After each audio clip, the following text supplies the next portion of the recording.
Okay, your Bibles should be open to Judges chapter 10. Judges chapter 10.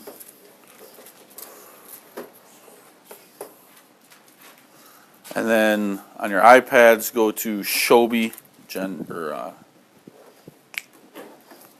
lose the hat there, Amber Joe. Throw your hat under your chair, too. Okay, Judges chapter 10.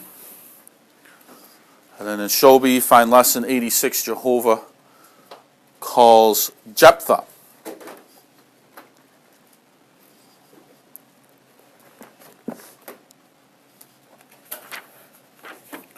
So, Judges chapter 10, lesson 86, Jehovah calls Jeptha. Oops, I'm in Joshua. I mean, Judges chapter 10. All right, so we'll see here after Gideon what happened. Verse 1. And after Abimelech there arose to defend Israel Tola, the son of Puah, the son of Dodo, a man of Issachar, and he dwelt in Shamir in Mount Ephraim, and he judged Israel 23 years and died and was buried in Shamir. And after him rose Jair, a Gileadite, and judged Israel 22 years. And he had 30 sons that rode on 30 ass colts, and they had 30 cities, which are called Havoth Jair unto this day, which are in the land of Gilead. And Jair died and was buried in Canaan. And the children of Israel did evil again in the sight of the Lord, and served Baalim and Ashtaroth, and the gods of Syria, and the gods of Zidon, and the gods of Moab, and the gods of the children of Ammon, and the gods of the Philistines, and forsook the Lord, and served not him. And the anger of the Lord was hot against Israel, and he sold them into the hands of the Philistines, and into the hands of the children of Ammon. And that year they vexed and oppressed the children of Israel 18 years, all the children of Israel that were on the other side Jordan, in the land of the Amorites, which is in Gilead. Moreover, the children of Ammon passed over Jordan to fight against Judah, and against Benjamin, and also the house of Ephraim, so that Israel was sore distressed. Okay? So, we have a few things here. First, you have two other men who are judges, but we don't know very much about them. The Lord doesn't go into great depth or have it written down in great depth about them. But we see who these men are. We have a Tola. He judged 23 years. And we have a Jair, and he judged 22 years. So, we don't know, really, it doesn't say who they fought against, what group of people was their enemy. We read a little bit about Jair there, about the 30 ass colts that his 30 sons rode on, and they had 30 cities. So he must have been a wealthy man, an important man in the land of Israel. He had gained much wealth, obviously, because of that. Okay? But other than that, we don't know really that much that went on. Okay? We do know in the following verses, we see that the people worshipped many gods. What were these gods that they worshipped? Well, have names. Two of them did. Baal and Ashtaroth. In addition to worshiping Baal and Ashtaroth, we read that they basically worshipped all of the gods of the countries around them. Okay? It gives a list. Syria, Zidon, Moab, Ammon, and the Philistines. They worshipped all of the gods of those Philistines. Now, we heard here a few Sundays ago, when we delight in a sin, when there's something that's wrong, that we know we shouldn't be doing, and yet we allow ourselves to do it, and maybe we say there's no harm in it. Maybe it's just something as simple as watching a television program, right? Or something like watching a movie that we shouldn't be watching. The activities that are going on in those television shows or those movies are not something that we should be watching. but we say, it's really not harming anybody or harming anything, so I'm going to watch them anyways. What you find a few years down the road is the sins that those people were doing in the television show or the movies, you find that you begin doing them as well. Why? What does that show? Well, it demonstrates what was told to us in the sermon. The Lord gives us, if we delight in watching or seeing or learning about a sin, we must be careful, because it may be that the Lord will soon give us over into that sin. He will allow us for a season to be in that sin because we need to learn. That's how Israel learned here. They looked around and they saw the gods of all the other nations that they didn't want to get rid of, and God gave them into the hands of the countries. Fine, you want to worship the gods of the Philistines and the Amorites? Here, I'll let you be under the rule of the Philistines and the Amorites. In that way, the Lord uses the Philistines, the Lord uses the Amorites in the long run to teach Israel about their sin, so that Israel realizes we hate our sin. We don't delight in that sin. We thought we did, but it really wasn't all that it was cracked up to be. And the Lord uses that so that the people, again, turn to the Lord like they should all of the time. And so he gives them over here into the children of Ammon and the children of the Philistines. Why is that important at this point? Well, we're going to learn about, here we have two different nations bothering Israel at the same time. Before, we've always mostly focused on one nation, and then a deliverer comes. God sends a judge. In this situation, God is going to send two judges at the same time, approximately the same time. We're going to see two men, some in a few lessons here, and then another man in the lessons following. We're going to study Jeptha first. He's a judge sent by God to deliver the people from the Ammonites. Another judge that God sends is Samson. Samson is to deliver the people from the Philistines. So two nations here are bothering Israel that we read. The Philistines and the Ammonites. 18 years, both sides of Jordan, the people are bothered. And so that they begin to complain, they begin to whine, they begin to ask God for deliverance, because that's what's been done before. Okay? So they forsook God, they wanted nothing to do. We see all the different gods that they were serving.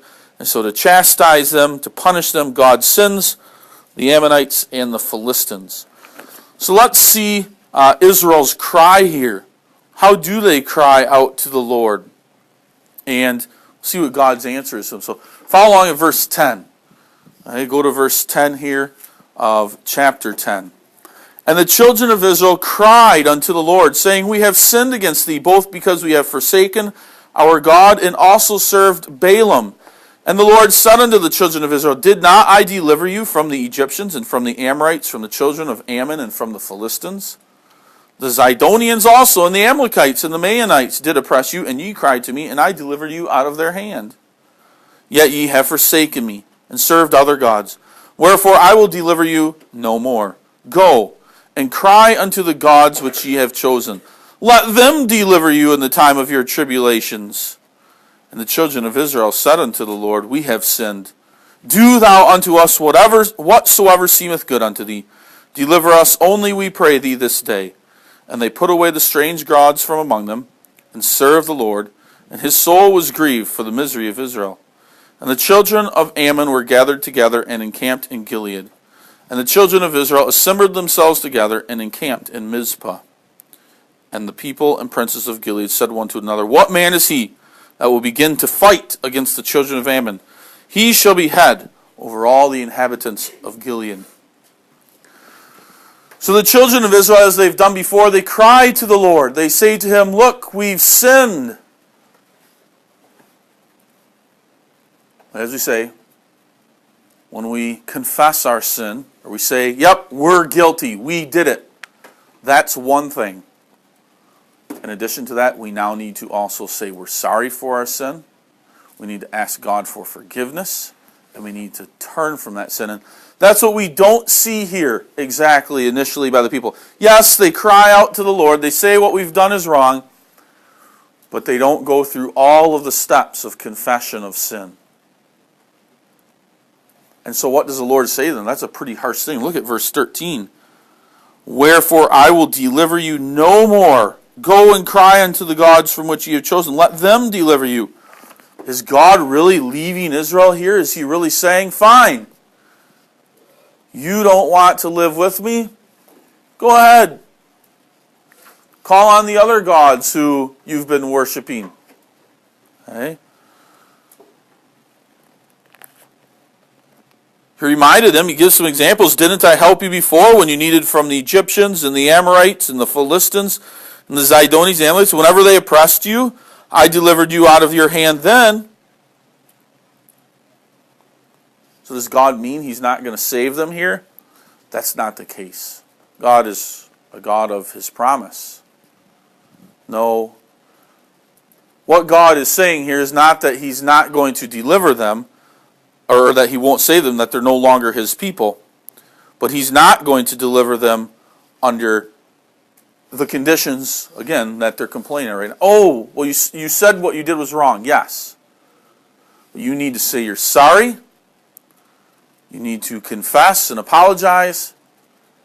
And then you need to turn from your sins. Take those idols and smash them in pieces. Take them out and crush them. Burn them. Destroy them. But get rid of them.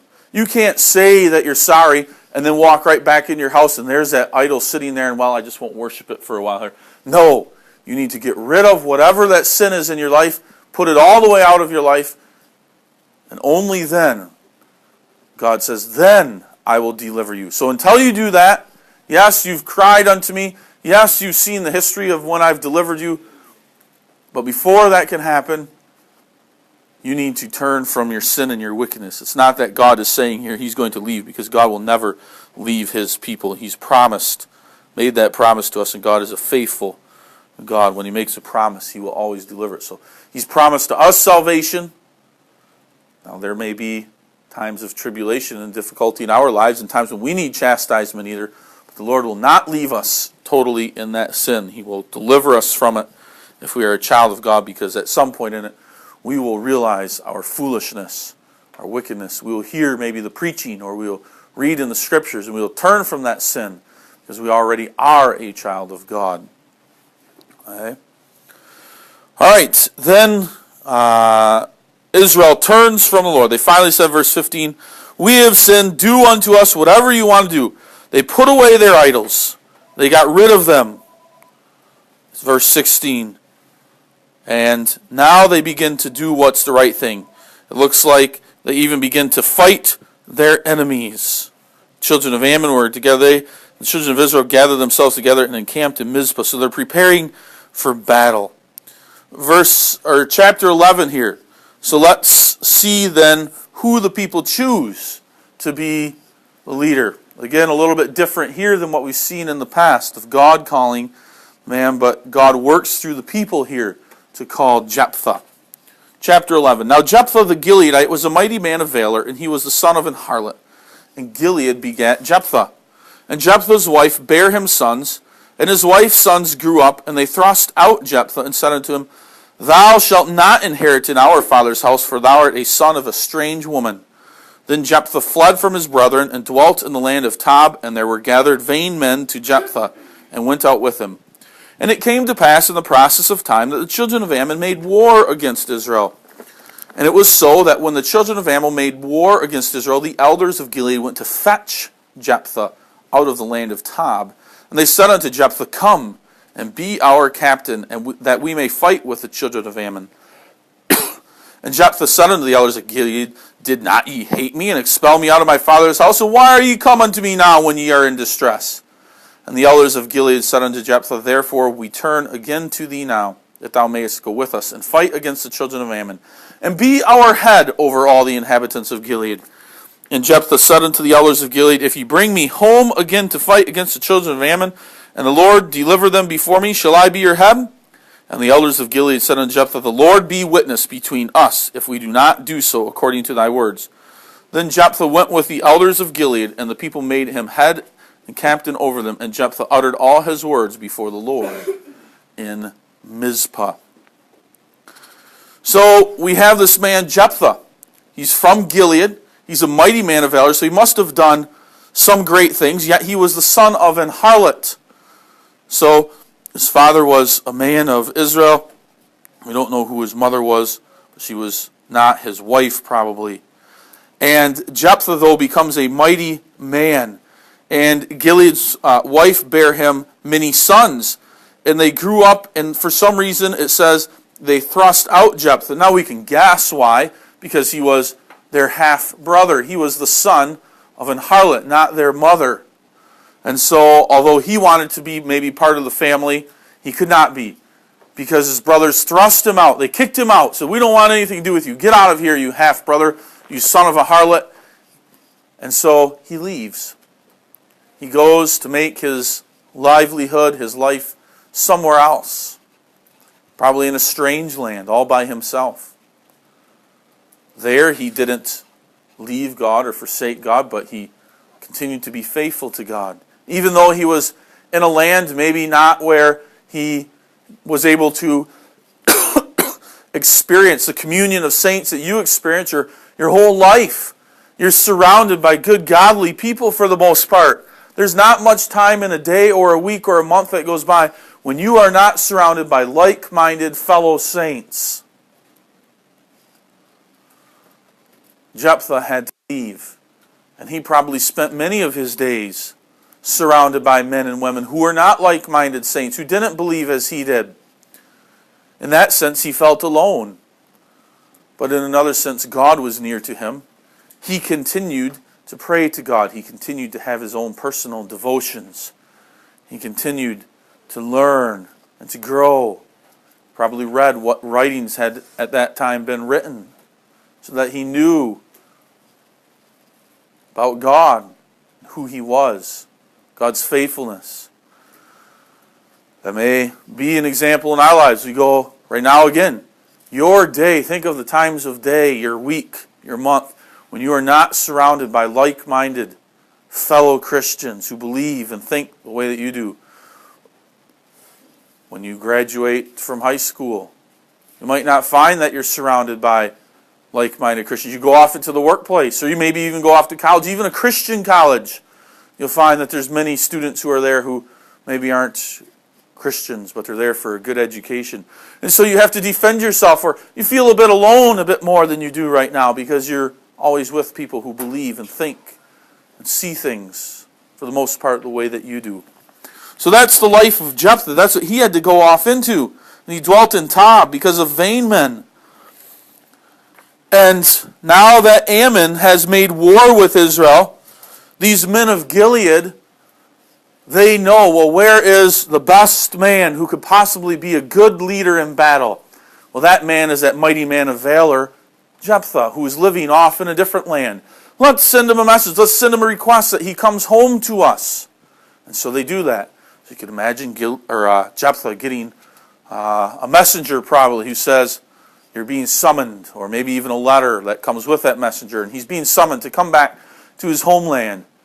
And you know what Jephtha's reaction would be. It would be the same reaction that we would have. "Oh, now you want me back. Before I wasn't good enough to be in your land." Now that was his brother speaking. But now all of a sudden, now I'm good enough to lead you? Now you need me? He asks them that. He points that out to them. But he doesn't hold it against them, because in the end, Jeptha is willing to go. The men say to him, or this messenger or this letter, whatever that come to Jeptha, they say, "You, in addition, will make you leader over all of our people," as though they are making him a king. And Jeptha says, "When I get done, if I do this deed, if I help you out, you will make me your leader." And they say, "We will do that. God be a witness between us and you that we make that agreement." So Jeptha goes to the army there that's gathered together at Mizpah. He probably begins to train them and lead them. He's introduced as their new leader.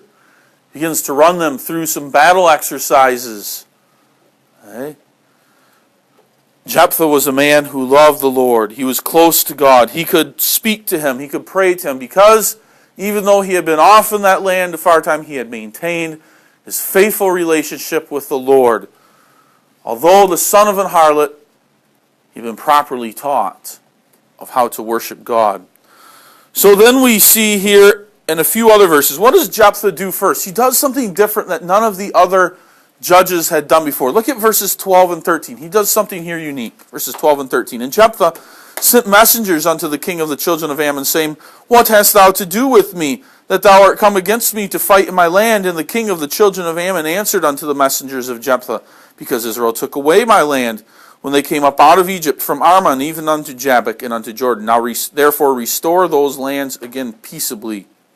And Jeptha sent messengers unto the king of the children of Ammon, and said unto him, Thus saith Jeptha, Israel took not away the land of Moab, nor the land of the children of Ammon. But when Israel came up from Egypt and walked through the wilderness of the Red Sea, and came to Kadesh, then Israel sent messengers unto the king of Edom, saying, Let me, I pray thee, pass through the land. But the king of Edom would not hearken. In like manner they sent unto Moab, and he would not consent. And Israel abode in Kadesh. So we get a little bit of the history here. What does Jeptha try to do? He tries to avoid war. He tries to negotiate. He sends messengers and letters to the king of the Ammonites saying, Look, this is what needs to be done to make things to be peaceable. Why don't we get along in these ways? Why don't we work things out? Well, of course, that means for Ammon that they have to abandon this land. Okay? This land of Canaan belongs to Israel. God has given it to us. You must agree to that. But of course, the Ammonites, they don't want to do that. They want to have as much land as they want. Okay? So the king of Ammon here insists, no. That's not the case. You stole it from us. We had it. And again, Jeptha sends more messengers, as we read there. No. Let's look back at the history. This wasn't your land. This is land given by God. We tried passing through this land here. Remember, we asked permission of these kings to walk through Edom and Moab. We couldn't go through them. We had to walk around them, if you remember your history, correct, king of Ammon. Sihon and Og were the ones that started the war with Israel. God defeated them, and therefore God had given the land.